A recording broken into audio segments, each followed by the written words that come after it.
That's brilliant. If everybody could keep themselves muted and turn their cameras off during the session, I'd be very grateful. And then we won't get any disruptions when our speaker's talking. So good morning, everybody. So the sessions are recorded for anyone who's just arrived, and it's really great to see so many people have registered for this event today. I'm Holly Blake. I'm a trustee of the Institute of Health Promotion and Education in the UK, and I'm a professor of behavioural medicine at the University of Nottingham in the UK. And on behalf of both organisations, I'd like to extend a very warm welcome to the first masterclass in our 2025 series. So in this series, our masterclasses focus on advocating for positive health, preventing ill health and reducing inequalities. And for those of you with an interest in physical activity, our topic today is Parkrun. And we're honoured to be joined by Professor Steve Harker, who's Professor of Sports Engineering and Director of Engagement at the Advanced Wellbeing Research Centre at Sheffield Hallam University in the UK. And Steve is a physicist by training, I believe, but has worked in engineering, sport and public health. And he's been chair of the Parkrun Research Board for many years. He is a prolific writer. He appears regularly in the media, and he's previously been identified as one of the 10 most influential scientists in the UK. So we're very grateful that Steve is here today. So I'm going to, without further ado, hand you over now to our subject expert, Steve, who's going to deliver this masterclass, and you'll be able to ask some questions at the end of the session. So if you'd like to go ahead and share your slides, Steve, we'll be delighted to hear from you. Right. Can you see my slides on screen? We can't. We could a moment ago, but they've gone, so you might need to reshare them. Okay, let me share content. Let's see what's gone wrong here. Let's go back. Okay. Share. So I thought they were there. Right, can you see those now? They're coming. Yes, they're there. They're on screen. So I'm going to turn my camera off now and let you talk. Okay. Thank you very much. Well, thanks very much for turning up in your lunch break. I hope you get a lunch. I was asked to talk about Parkrun today, and this was the rough title we came up with, getting people physically active through community parkruns. But what I would really like to talk about today, given the topic of the masterclasses, is also how we think about health promotion and how we might evaluate initiatives like Parkrun, and how we might understand how to go about health promotion using something like Parkrun. So let's just check my slides are going to work. Right, so here's my next slide. So introduction to Parkrun.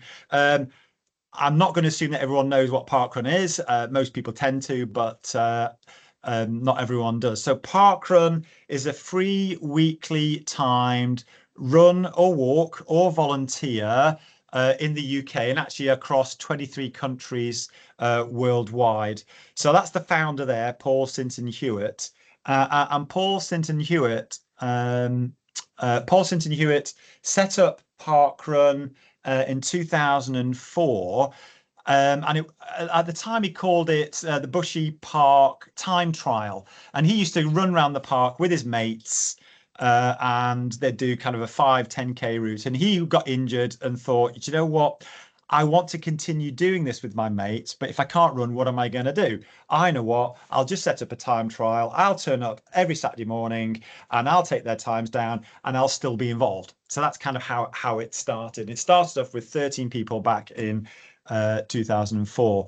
I looked at the stats last week or a couple of weekends ago, and this is what the stats look like. So there we've got the start in 27th September 2004.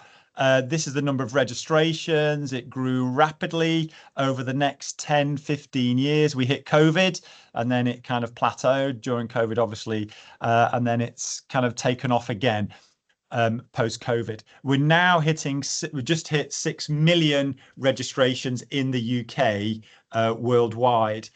Now, not everyone turns up that registers. Like this webinar today, not everyone who registered has turned up. And what you find is kind of adherence rate, something like Parkrun, is about 65-70% turn up to do at least one Parkrun that register. So we're talking about physical activity here in terms of health promotion. One might ask oneself, why get people active? What's the point of this? We don't kind of advocate going for a 3-mile run around a hilly park because we're sadists. We do it because we advocate it because it's actually quite good for you. And if you look at the ONS 4 data. So these are the 4 well-being questions that the ONS ask in the UK in the annual population survey. And this is some Parkrun data that I've got that I'm going to show you.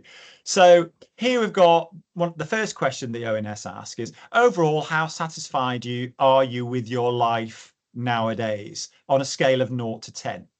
And what I've got here is I've got a scale of our park runners at their activity level, at registration, less than once per week, about once a week, about twice a week, about 3 times a week, or 4 or more times a week. So that's their activity level, effectively from being inactive to highly active. And what you can see there is overall life satisfaction increases with activity level. So that's the kind of evaluative well-being question the ONS uses. So here's the eudaimonic question that they use, which is the meaning of life kind of question. Overall, to what extent do you feel that the things you do in life are worthwhile? And again, on this, we've got activity level on the horizontal axis, and on our scale of 0 to 10, you can see that the more active people are, they're associated with having a higher meaning of life. And here we've got the experiential question. We've got 2 of them. We've got the positive experiential question, kind of the hedonistic question. How happy did you feel yesterday? And then the flip side to that is overall, how anxious did you feel yesterday? And again, you see that happiness tends to go up with activity level, and anxiety tends to come down with activity level. So you can see really that activity level, the association with subjective well-being is really quite large. We can also look at health determinants. And if you look at health determinants, here's one I tend to use, County Health Rankings. This was pointed to me by Greg Fell, who's our Director of Public Health. This is one he likes to use. And what you see is you've got policies and programs that you might institute as maybe a local government that might influence health factors and have some health outcomes. And those health outcomes are, in this particular model, the length of life, life expectancy, and the quality of life, healthy life expectancy. And what you can see in here is you can see health behaviors is just one portion of that, and that diet and exercise is just one portion of health behaviors. And health behaviors tend to make up about 30–40% of overall health outcomes. So if we look at these health outcomes and we look at UK data, this is what you get. So this is the Public Health Outcomes Framework, one of my favorite websites ever. It's fantastic. It's got so much data on it, right down to GP level. And here I've got a graph that shows you on the horizontal axis the percentage of physically inactive adults in counties and unitary authorities in England. And up the side, you got life expectancy. So life expectancy in this graph from 78 to 88, so a 10-year span. And here you've got inactivity from 10% of the population of that town up to 40%. And you can see that as inactivity goes up, life expectancy goes down. And actually, you got an R squared here. The R value is about 0.6, so the R squared is 0.36. That's actually quite large for a population type intervention. So 36% of the variance in that graph is accounted for just by that one single variable, inactivity. And that's really quite large. So here we've got life expectancy. If we now look at healthy life expectancy, this is the age at which chronic disease, long-term conditions start to kick in. And you can see the age drop there. I'll just go back. So we've got 78 to 88. Now, healthy life expectancy, 50 to 75. You've got some towns and unitary authorities over here where healthy life expectancy is between 50 and 55, which is really quite shocking. And that healthy life expectancy goes down with inactivity. as inactivity increases. So really, activity levels, inactivity levels are really quite important for health promotion, and really one of the low-hanging fruits of behaviours that we might want to change. So Parkrun had an evolving strategy over its 21-year life. So it's 21 this year in September. And initially, it was just a Bushy Park time trial for Paul Sinton Hewitt's mates. And then by the second week, it was the mates of his mates, because not all his mates turned up, but the mates of mates turned up. And then by week 3, it was mates of mates of mates. A few of his mates turned up, but not the same people turned up every week. And it gradually grew and grew and grew. And then after a period of time, and I can't remember the number of years, kind of, 5 years-ish, the title was changed from a time trial to a park run, because by the third event that got set up, it was Bushy, then it was Wimbledon, then it was Leeds. By the time the Leeds event was set up, the people that started to register were not just mates of mates. They weren't just people who wanted to do a time trial. They were ordinary people that wanted to perhaps go out for a community type run. So after that became a run for everyone. But then actually at some point they realized that actually some people didn't even want to run. They wanted to walk, or they just wanted to volunteer. And the mantra for Parkrun, the strategy, became a healthier, happier planet. So actually that's the strap line. If you look in their strategy, that's what it says. That's what their aim is. So actually it's not really anything to do with running and walking and volunteering. That's the initiative, but the healthier, happier planet is the kind of the outcome that they want. So how do you measure a healthy and happier planet? So if that's your target, that's your task. How do you evaluate that? So how do you measure healthy and happy? Well, luckily, there's a nice, easy health question in the annual population survey. How is your health in general, with responses very bad, bad, fair, good, and very good? And excuse me, I'm just going to have to stop. I've got a pop-up, which is the pop-up from Teams overlapping on my slides, so I can't. That's better. Hopefully you can see that. And if I can get rid of that. Yeah, that's all fine. I just need to get rid of the pop-up. There you go. And then I can see my slides.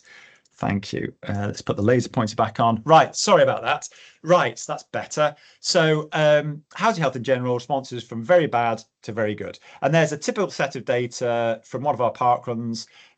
This question is used right across the world, apart from in 4 countries, one of which, unsurprisingly, is America, who do it slightly differently. But everyone else uses this. And what you see is how's your health in general? You get very few people, very few partners going very bad or bad, and then 9% saying fair. You got 50% the mode saying good, and 39% very good. So that's a health question that we might use. So happy, how do we measure happy? Well, we go back to ONS4. You might say, well, okay, let's use this happiness. But if you remember the question actually is how was your happiness yesterday? That's a kind of an experiential question, and it's quite prone to what happened yesterday. Whereas the life satisfaction question is the evaluative question. So actually, we're going to use this as our question, as our measure of happiness, the life satisfaction, the evaluative question. And that's the question overall, how satisfied are you with your life nowadays, where 0 is not satisfied and 10 is completely satisfied. It has the added advantage that you can use life satisfaction to work out the economic value of an initiative using this Welby approach. And I'll come on to that later. So that's the kind of the second reason why we might use life satisfaction. So there's what life satisfaction might look like for a portion of park runners, a cohort of park runners. So 0 to 10.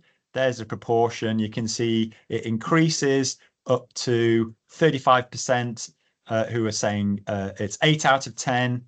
And that, in fact, is the median. So 50% below that, 50% above that. And the mean is 7.45 for this particular Parkrun cohort, which actually is the UK average, which is 7.5.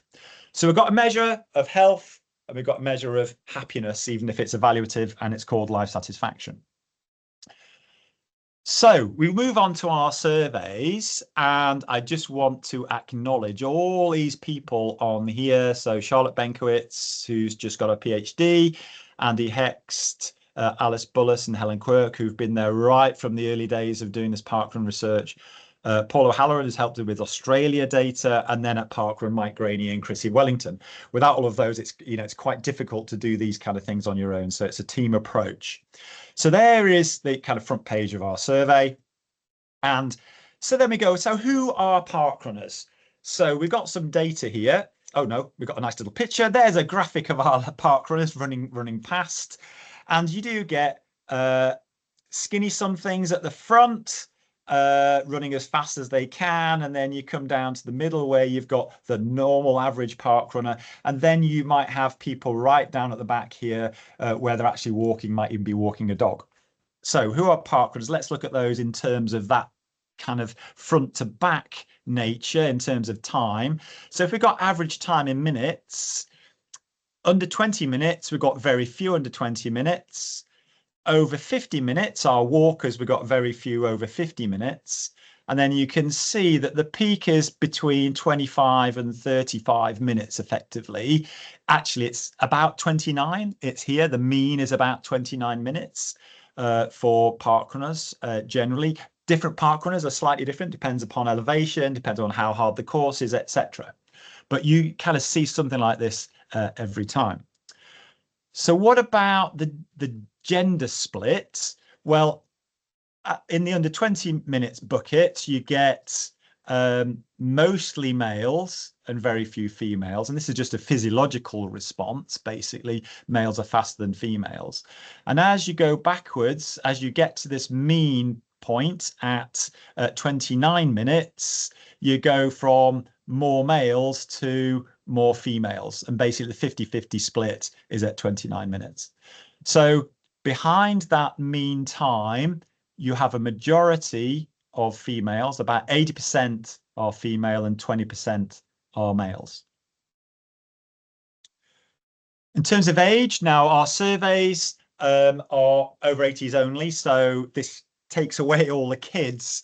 So you might want to consider taking off at least 10 years if you were to include kids in terms of age. But basically what you've got is under 20 minutes, they're the youngest. Over 50 minutes, they are the oldest, which is kind of what you might expect. In terms of the number of years registered, this is an interesting graph. Those who are doing under 20 minutes are really quite keen on Parkrun and have been doing it for many years. 7 years, this is a median of 7 years. As you go back and you get to the middle, it's about 3 to 5 years is kind of the average for the average parkrun. It's quite a long period of time. And as you go further back, as people get slower and perhaps become walkers, they're really quite recent converts to Parkrun. I should add that all this data is weighted, although it's a sample of parkrunners of about 60, 70,000 people. It's actually weighted to the full parkrun population for the year of 2024, which is about 1 million people. So this represents what we would see as 1 million people in 2024 who took part in parkrun. So what this kind of implies is you've got possibly a bit of a churn at the back. So between 29 and 30, after 29, 30 minutes, you've got people who have only been registered between 1 and kind of 3 years, and possibly got a bit of a churn of people coming and going, taking part in parkrun and leaving again. If you looked at the total number of parkruns that someone might have done, well, at the front, you got the most parkruns, and that's because they've been doing it longest. And at the back, you got the fewest parkruns because they've been doing it more recently. And if you look at the number of volunteering occasions, you get basically on average, people are doing 4, 5 or 6, regardless of how long they've been registered. but it kind of increases at the back here. And that's because at the back here, you've got this extra marshalling volunteering role where you can both take part as a runner walker and volunteer as a tail walker, as a role. So you get people back here who like to walk it, but also like to get that volunteering credit as well. So that's kind of why it increases towards the back there. Now, in terms of long-term conditions, this is back from a 2018 study we did. The times are slightly different, a little bit more resolution on the times, but there's our walkers greater than 50 minutes. There's our front runners less than 20 minutes. So proportion in the category, the question was, are you limited by a long-term health condition lasting 12 months or more? And the answer is no, yes, limited a little, yes, limited a lot. And what you can see is the proportion reporting health condition goes up, towards the rear here. So older people, more likely to be women, and about 45% saying they have a health condition that limits them either a little or a lot. So that's quite interesting. And in terms of the average is about 10%. In the middle here, about 10% of park runners have some kind of long-term health condition. So what are those health conditions? Well, if we look at the walkers, more than 50 minutes, it's quite clear what they are. So you've got arthritis, obesity, depression, high blood pressure, chronic pain, anxiety, type 2 diabetes, asthma, irritable bowel syndrome, hearing loss or impairment. And this goes, we get a great long list. We've got about more than 100 conditions that we ask about. So that's tail walkers, that's the conditions they have. If you look at those who are slightly faster, runners, walkers, you see that arthritis is still quite significant. This one is type 2 asthma, sorry, that's asthma is still quite large.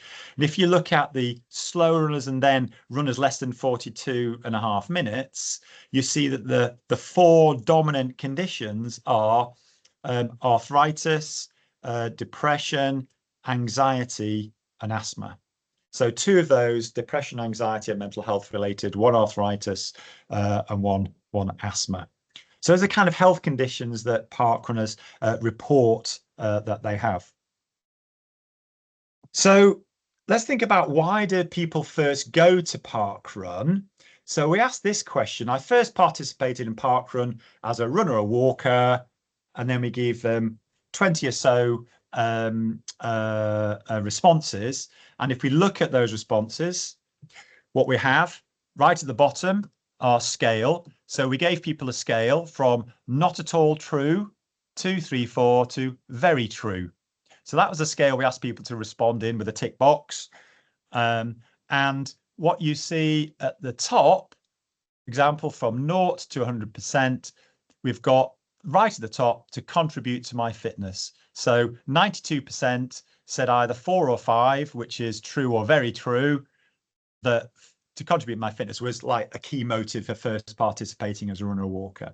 To be active was next, to contribute to my physical health was next, and then to gain a sense of personal achievement, a kind of a eudaimonic response, a feeling of being things being worthwhile response.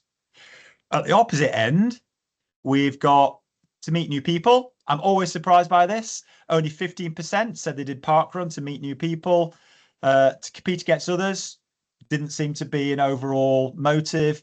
And to have some time to myself, we thought this might be higher, but only 28% said that.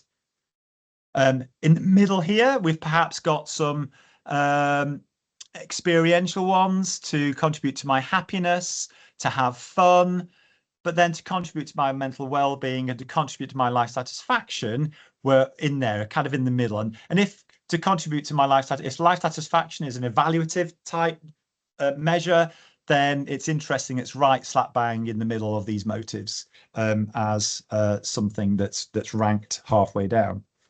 So those are the motives. So if we go through each of those, to feel part of the community was way down. Again, I thought that might have been a little bit higher. So we can look at those motives going from the under 20 minutes lot to the over 50-minute runners or walkers. And we can go through these motives one by one just to see if there's any difference between front and back. And all I'm showing is the true to me and very true to me, just to see which was the positive answers to these questions. To meet new people, not a lot of difference to front to back. Not many people are kind of that interested. To compete against others, whoa, very different. So if our median runner is here, faster than a median runner, people become very excited about competing against others. At the back, as you might expect, people are really just not interested in competing against others. Have some time to myself, not much difference across the times. To encourage and support someone else, you know, it's getting larger, but kind of quite similar across the speed range. To improve my confidence, perhaps a little bit of a peak here towards the back. And this is interesting. If we look at Couch to 5K runners, they tend to appear in Parkrun at around this time. Because they've been training to do a 5K and Parkrun is kind of the graduation, this is where the Couch to 5K come in. So that could be an aspect of that to improve my confidence. To feel part of a community, 30 to 40% of everybody thinks that. To manage my health condition, disability or illness, unsurprisingly, those with more health conditions are more likely to put that down. So that makes sense. To manage my weight, those at the front less interested, those at the back much more interested, kind of a 50-50 split, 50% saying they're more interested in that. To spend time with my family, friends or colleagues, increasing, not a lot of difference. To be active in a non-judgmental environment. Very interesting that behind these kind of median runners, this becomes relatively important. It's starting to become a majority, so 60%. Remember that this is 80% females at the back in these slow runners. So this is a kind of response, a female-dominated response. And this one as well, to be active in a physically safe environment. To contribute to my life satisfaction. So now, again, we're seeing everyone kind of reporting that, perhaps slightly low at the back, but now becoming a majority, more than a 50-50. To contribute to my mental well-being, similar. To have fun, this kind of experiential response. To contribute to my happiness. To compete against myself. Interestingly, we added this question in. People, even the slower runners, actually are doing it to have that kind of personal competition, not necessarily against others. To be outdoors, again, a majority are saying that this is why one of the reasons they do Parkrun, to gain a sense of personal achievement really, really high up. And to contribute to my physical health, very, very high. And then to be active, contribute by fitness. So, but not a lot of difference depending on runners front to back. So once they've done Parkrun, what's the impact of Parkrun on their lives? So this is the question. Think about the impact of Parkrun on your health and well-being. To what extent has running or walking at Parkrun changed? Give them a great long list. And here's the list. We've now got at the bottom a scale, a 5-point scale again, much worse to much better, 1 to 5. And here we go. These were the top 2 motives. Now we've got your fitness, your physical health, 88%, 85% reporting improvements, better or much better to your fitness or your physical health. The third one in our motive list was how active you are. So that's ranked lower in impact, only 79% reporting improvements there. And then number 4 was your sense of personal achievement, and that's jumped to the top. That's the 4th motive. It's now the top impact. 90% of people report better or much better their sense of personal achievement.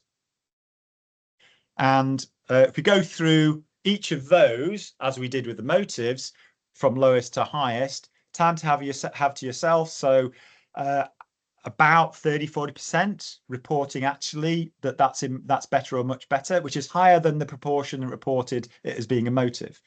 And if we go up, we see ability to manage your weight.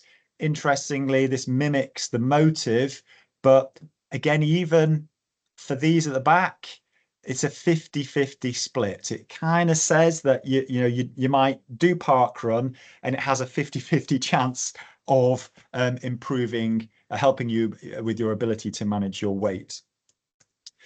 The amount of time you spend with friends, about 50-50, whether you say it's better or much better or not. Again, your opportunity to compete against others, very similar to before, but actually, even the walkers at the back, almost 20% report that actually this has been improved. So even those walkers going, oh, okay, maybe there's something about this that I quite like. Confidence, similar to before, we've got a little bit of a peak at these kind of 35 to 45-minute runners. Ability to be active in a non-judgmental environment, very similar to the motive, probably dominated by women reporting this being better or much better.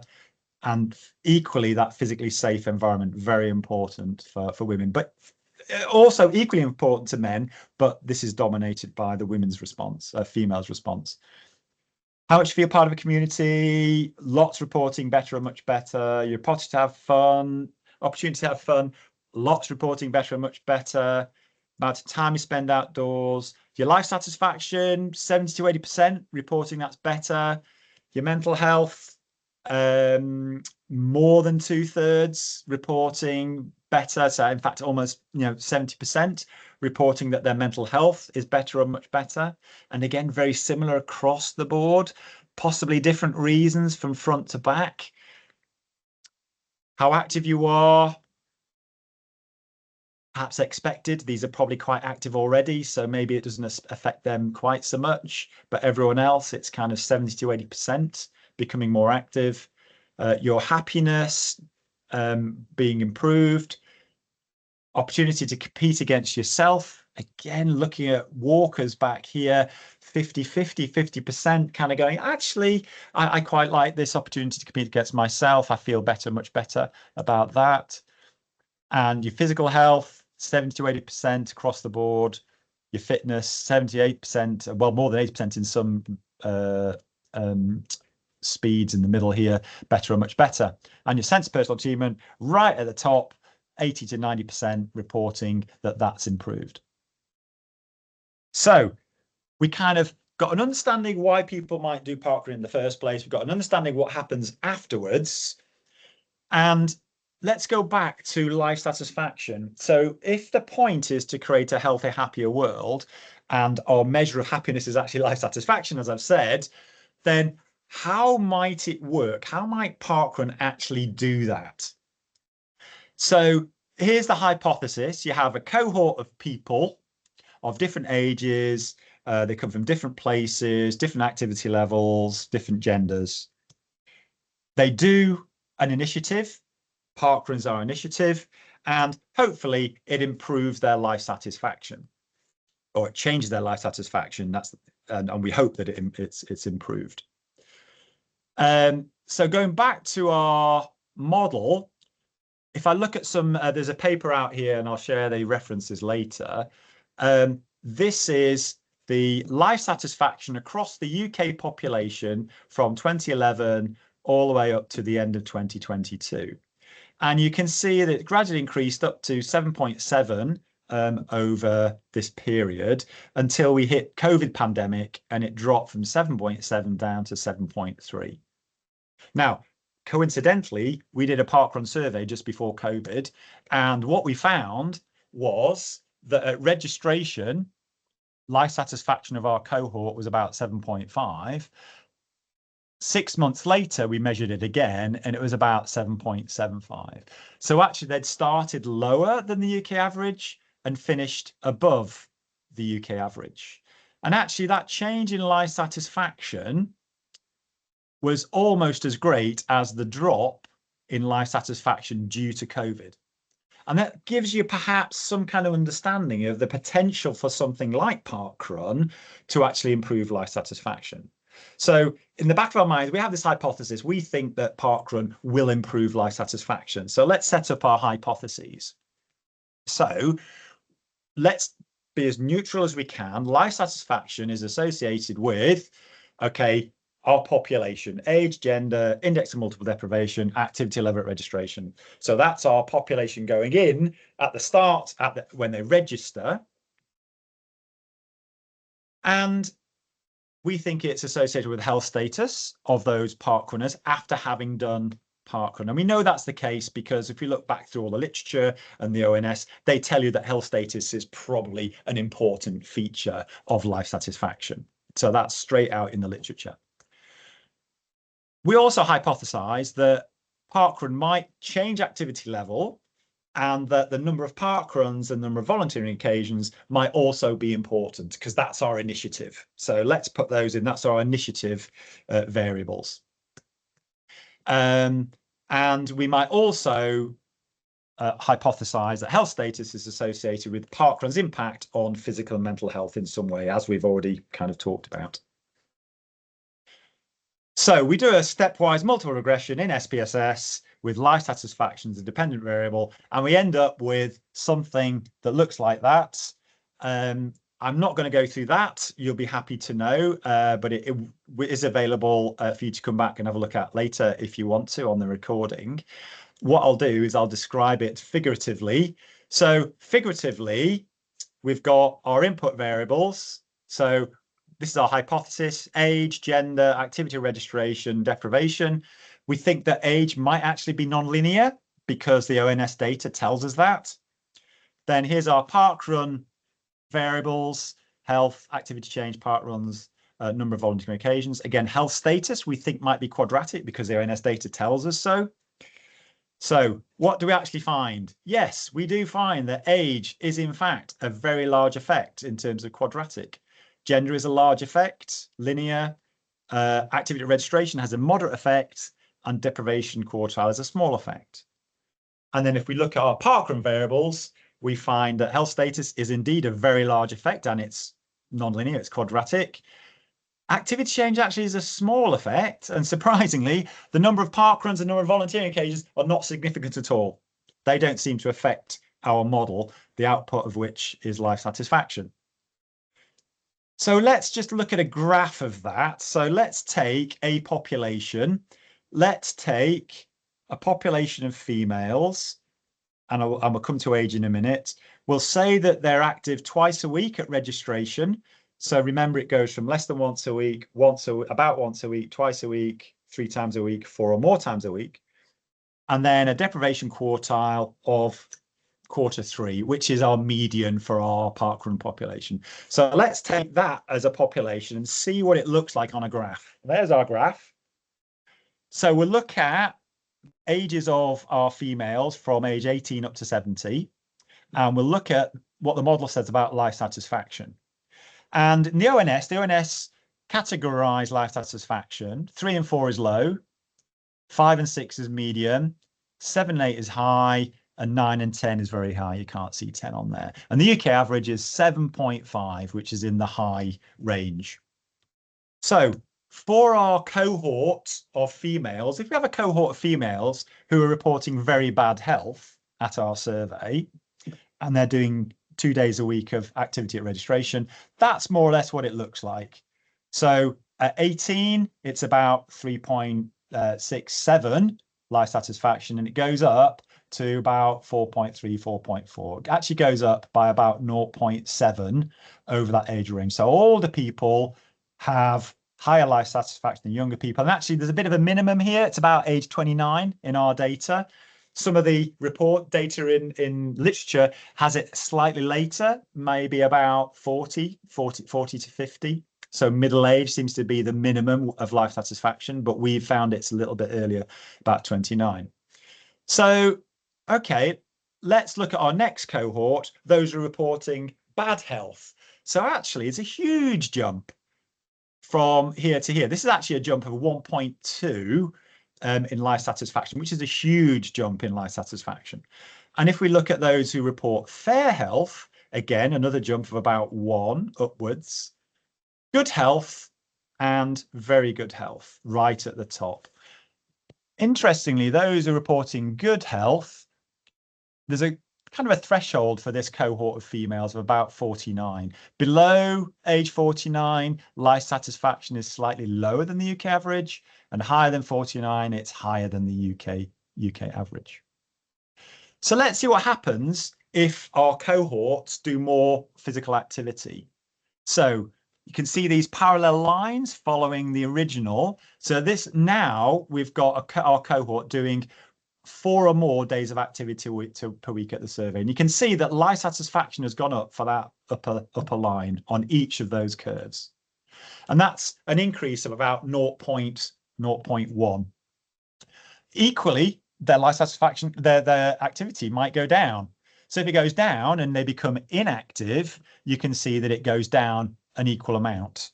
And if I look at all of them, you can see the range going from inactivity less than once a week to active. So that's kind of the impact of activity level all the way across these age ranges and across these health statuses.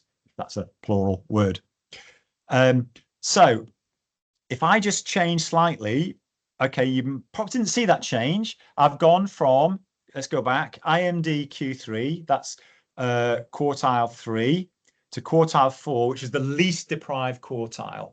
And if I just toggle backwards and forwards, you might just barely see the lines just going up slightly. So actually, interestingly, deprivation score doesn't really impact this model very much.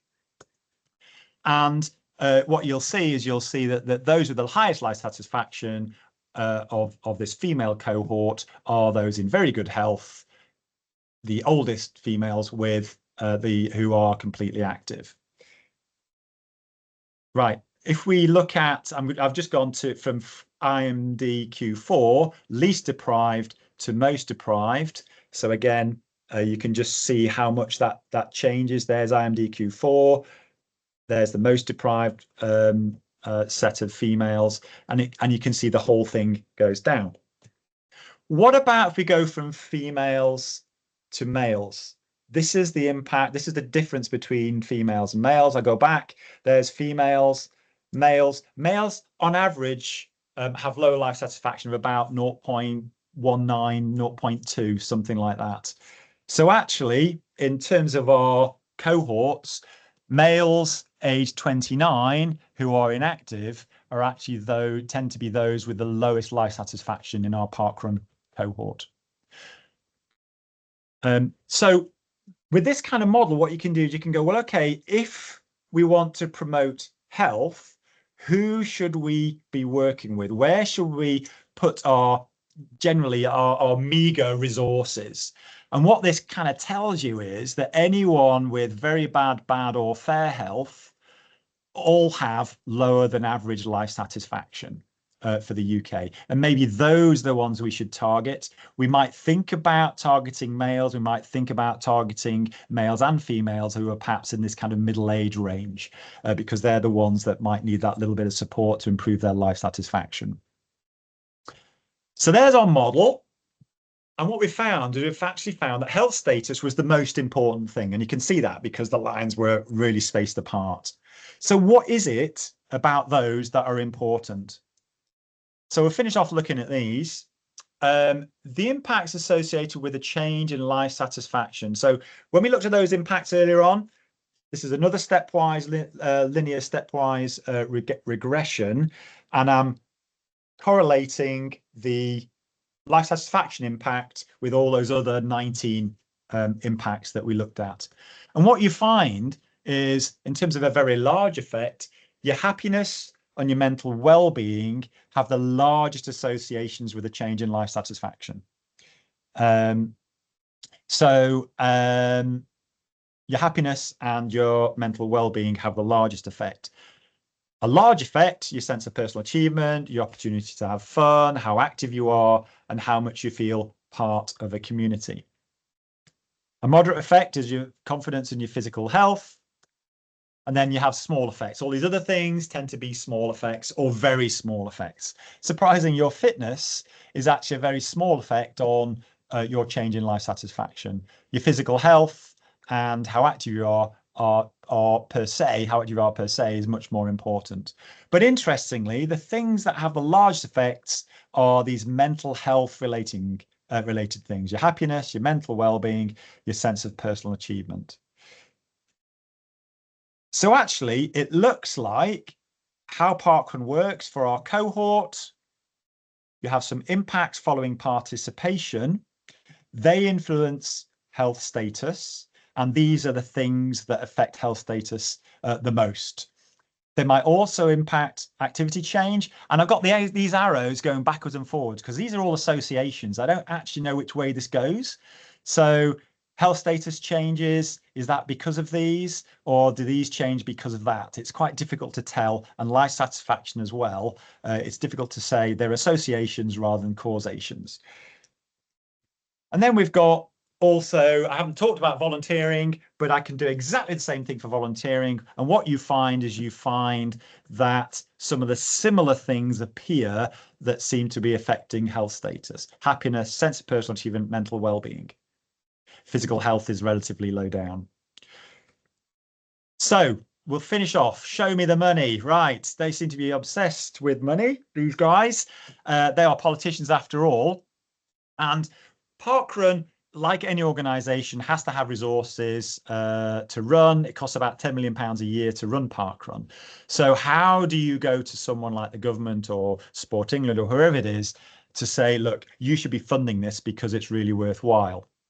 We know it improves life satisfaction. We know it improves subjective well-being. We know it improves health. So, can you please fund us? But generally, the answer comes back as well: prove it to us. Prove your cost effectiveness to us. So this is how you might do it using this model that I've just described. So basically, a change of one life satisfaction point per person per year currently is worth about £15,300.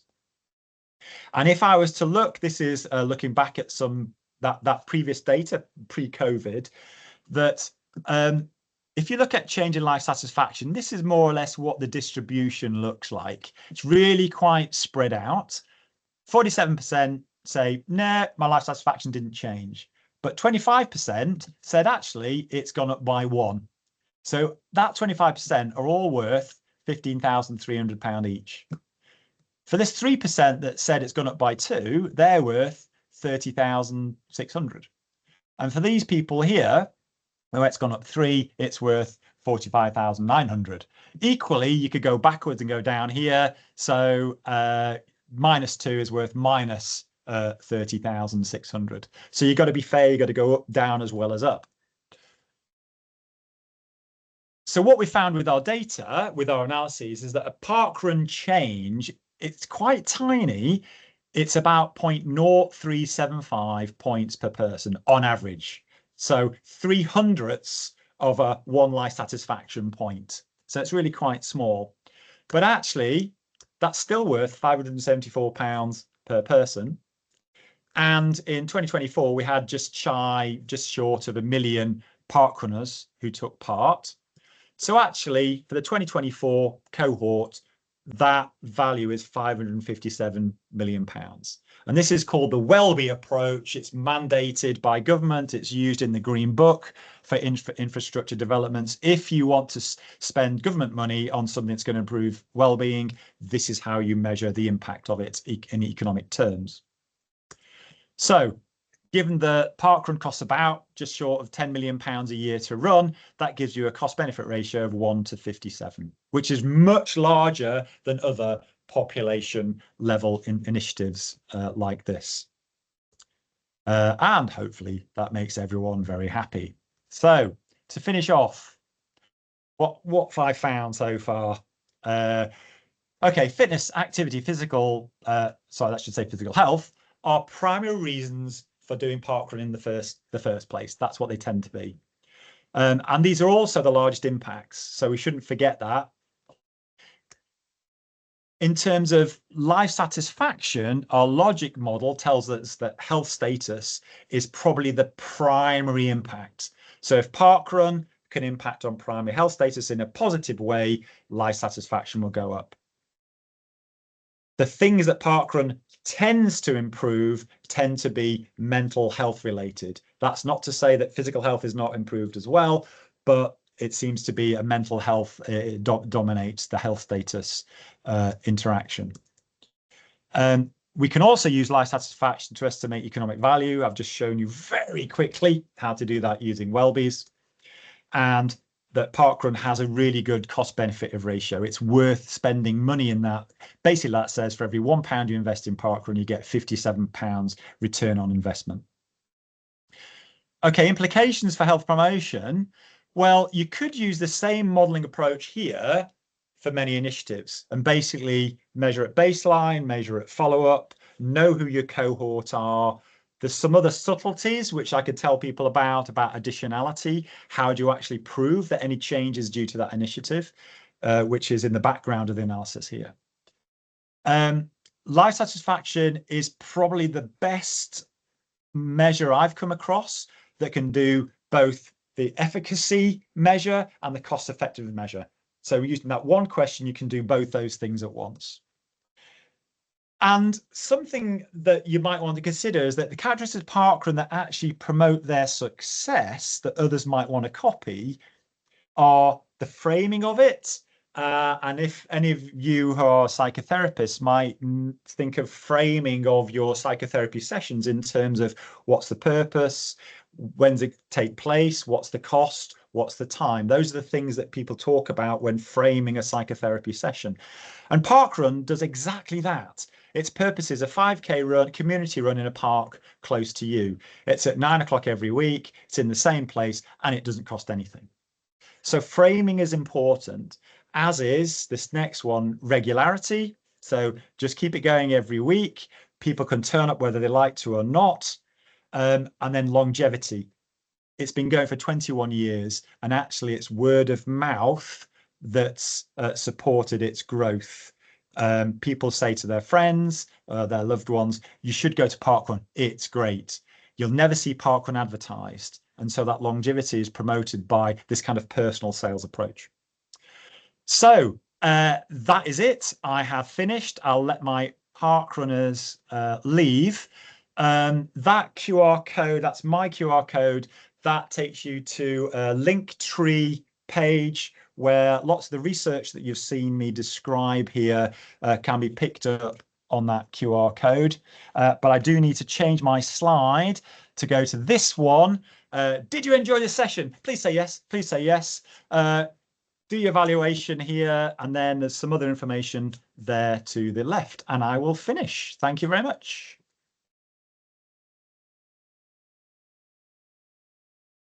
Sorry about that, just noticed I was muted. Thank you very much for that session. It was very perfect timing. We've got a few minutes left for some questions, and there are quite a lot of questions, so we'll try and get through as many as we can. The first one here says, what evidence is there that people who are physically active through Parkrun are not the people who would have been otherwise active through something else? Gosh, how do I answer that? It's a complicated question. So big question. Big question. Okay, so we ask people at registration their activity levels. So you've got less than once a week, we consider those people to be inactives. If we just track those, what we find is they do a certain number of parkruns, they do a certain amount of activity. We have also asked them, how active are you? How many parkruns have you done and how active are you? And we've asked that of all our partners. So what we do know is that parkrunners do a certain number of parkruns, but they also do other things outside of Parkrun. We don't know what those things are. That is a piece of research we need to do. And what we find is we find that those who are inactive tend to be quite loyal. They do more parkruns than, say, those who are doing 3 or 4 days a week when they register. They do fewer parkruns than those who are least active. So to answer the question very briefly, we don't know what those things are that other people do, but we have quite strong evidence, particularly those who are least active, that Parkrun is one of the dominant things that they do, and it's a catalyst to those other things. Brilliant, thank you. And somebody's asked, are there any longitudinal data to understand any of the direction of the correlations? For example, does life satisfaction or happiness improve rather than those who are happy with their life going to Parkrun? Yeah, it's a great question. So there on that QR code, there is one longitudinal survey that we can, which is the one that showed the life satisfaction change. So that's the one to look at. There's perhaps one going way back to 2013 by Claire Stevenson from Loughborough that has a longitudinal survey. The only disadvantage of that one, it was quite early on. So you've got very keen park runners, very active people. So it's not quite the same population as we have now. Wonderful. Somebody has asked whether the geographical distribution of Parkrun and the demographic of runners has been explored further, given the differences in accessibility with people living near green spaces or in being in an area of disadvantage. Yes, it has. Yeah, we've done some papers on that. Rob Smith from Sheffield University did at least 3 papers looking at the geographical distribution. And off the top of my head, I think he found at the time that something like 3/4 of the population were within a parkrun of Parkrun. I think that was it. So very quite, within 5 kilometers of a 5-kilometer run. They looked at how you would fill in any gaps so that you could put parkruns in places where there was quite a large distance away from a parkrun. But then they also found that in terms of deprived neighborhoods tended to be closer to a parkrun than the least deprived neighborhoods. And that's because you have parks within city centres, which can be quite close to deprived neighborhoods. So, and the interesting thing there is, despite having a parkrun, you still have lower attendance in areas of deprivation. So just having a parkrun there isn't enough to overcome all those other things that are the health determinants. Fantastic. There's a comment that breakdown by ethnicity in terms of motivation could be interesting to look at. And the next comment is whether or not there's any information where Parkrun has become part of social prescribing approaches. Yeah, in terms of ethnicity, Parkrun is still seem to be attracting mostly white people. That ethnic groups are less well represented, despite lots of work on trying to change that. So that's the first thing. Sorry, what was the second thing? I've forgotten already. I'm skimming through all the questions. It was just the comment on whether or not there were social prescribing initiatives linked to Parkrun. Yes, the Parkrun actually has a Parkrun practice scheme where GPs sign up and prescribe their local parkrun as part of their treatment of clients. So yes, that does exist. So look up Parkrun practice, and there's a paper by Fleming, I can't remember her first name now, that kind of evaluated how that works. That's wonderful. Somebody else has talked about the motivators of why people join Parkrun. You gave us a lot of detailed information on that, but it'd be good to understand some of the perceived barriers to people's ongoing involvement. So, for example, people with long-term conditions and how that affects people's ability to take part. Yes, we haven't flipped it, and that's one of our future jobs. It's quite easy because to look at the true and very true and the better and much better. What you want to do is you want to flip it and look at the not true and worse and much worse. We've done a little bit of that for mental health, which we're just trying to publish now. So we haven't done that yet. So yes, we'd like to. A very interesting comment here. Have you done any analysis on Parkrun tourism? Only to the extent that there is one paper that I've got out, which looks at 5 parkruns in Sheffield and looks at who went to each of those parkruns. And you look at one that's in the least deprived part of Sheffield, and you get people from the locality going to it. It's dominated by people from the locality. And then you've got one in the most deprived area and actually has a lot of tourists going into it and a very small proportion of those from the locality in it. So that's the only one I've seen. That's wonderful. Thank you very much. So there's a lot of questions we didn't have time to get to. So sorry if we missed your question. You should have received this information already by email, but if you'd like to attend any of the future masterclass events, you can find out more and sign up at the link that you've received in your email. The Institute of Health Promotion and Education always welcomes new members, so please do take a look at our website and consider joining us. And we are a charity providing events here free of charge. So if you did enjoy it, please consider making a donation of any amount. It would really support us to provide more events for you to engage in. We'd really be grateful if you can fill in, as Steve advocated earlier, our one-page evaluation survey. And again, the link to that will be in your email. It only takes a moment, but it will really help to shape our future activities. And you can complete it via the QR code that you can see on the screen, or through the link that's emailed out to you. So once again, I extend a huge thanks to Professor Steve Harker for sharing his expertise today, and I really hope you enjoyed this session. So we've come to the end now. Thank you very much for attending, and we hope to see you next time. Bye-bye. Thanks, everyone. Bye. Have a great day. Bye-bye. Thank you, Wendy. Bye, everyone. Thank you, Ema.